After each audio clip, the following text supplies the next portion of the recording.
Au fond, l'objectif de tout être humain ne serait pas de trouver le bonheur, d'être dans cette phase où, ça y est, on est heureux. Qu'est-ce qui peut nous faire plus plaisir qu'un immense bonheur? Pour connaître ce sentiment, je pense qu'il est nécessaire de passer par des moments où c'est tout l'inverse. Après des instants sombres, nous ne pourrons que mieux apprécier ce qu'on vit. Connaître le désespoir, la tristesse, le malheur, afin de se rendre compte dans les périodes heureuses qu'on l'est véritablement. Vous savez, ça y est, je suis heureux. J'ai trouvé ce moment qui m'a donné un déclic pour me rendre compte de la vie heureuse que je mène actuellement. D'ailleurs, pour vous, qu'est-ce que le bonheur? Pour beaucoup, l'aspiration du bonheur est une vie dans laquelle ils sont mariés avec leur âme sœur, ont des enfants, une maison avec un jardin et un animal de compagnie, style chien ou chat. Pour d'autres, il s'agit de la richesse. Certains souhaitent juste une vie de couple, tandis que d'autres rêvent à une vie de fête. La vision du bonheur est propre à chacun sur cette terre. Et pourtant, je n'aspire à aucune de ces choses. Voyez-vous, d'après moi, on peut avoir une vie de famille et être malheureux. On peut être riche et être malheureux. On peut être en couple et là aussi, être malheureux. Tout comme on peut passer notre temps à faire la fête et être malheureux. Mais il y a une chose qui, je pense, ne peut pas nous rendre malheureux. C'est de vivre de ses passions. Pas au sens propre comme un travail, mais plus au sens figuré.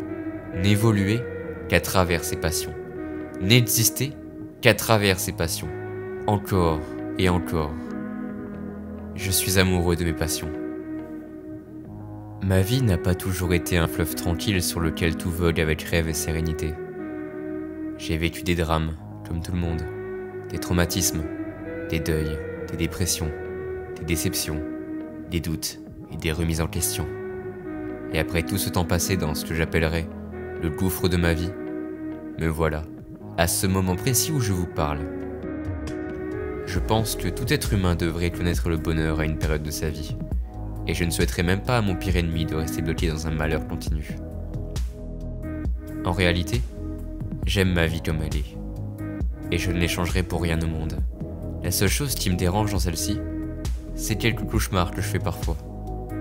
Dans cela, je me vois dans un long couloir noir, avec un halo lumineux au bout, et des murmures en venir. J'ai toujours été de nature très curieuse, alors j'essaye de rejoindre ces voies. Mais je marche inlassablement sur place, encore et encore. Je ne connais pas trop la signification des rêves. Je n'ai jamais étudié ou travaillé dans la psychologie.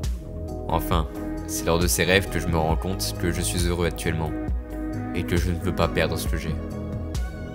Vous savez, j'ai une fiancée, d'une beauté inimaginable, qui est d'une douceur sans nom, et d'une gentillesse, ah si vous saviez. Et j'ai une fille, d'à peine quelques années. Elle est adorable. Je sais ce que je vous ai dit au début, et je ne reviendrai pas dessus. Si j'avais juste ça, cela ne suffirait pas à me rendre heureux. Néanmoins, ce sont des facteurs qui contribuent grandement à mon bonheur. Des facteurs qui deviennent peu à peu de plus en plus importants.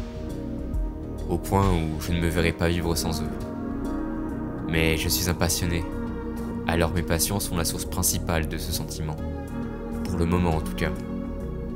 Peut-être qu'il est possible qu'en vieillissant, en évoluant, notre conception du bonheur change. Peut-être arrivera un jour où je ne serai plus heureux. Et peut-être que je préférerais mieux mourir que de ne plus être heureux. Mais en attendant, je remercie le ciel chaque jour de ce que j'ai, et je prie pour que ça dure pour toujours, de façon éternelle. Est-ce qu'il peut nous entendre quand on lui parle? Vous savez, on ne pourra jamais vraiment le savoir, mais... Docteur, dites-moi sincèrement, est-ce qu'il va reprendre connaissance un jour? Votre fiancé est actuellement plongé dans le coma. Étant donné la gravité de son accident, les chances qu'il se réveille sont très faibles.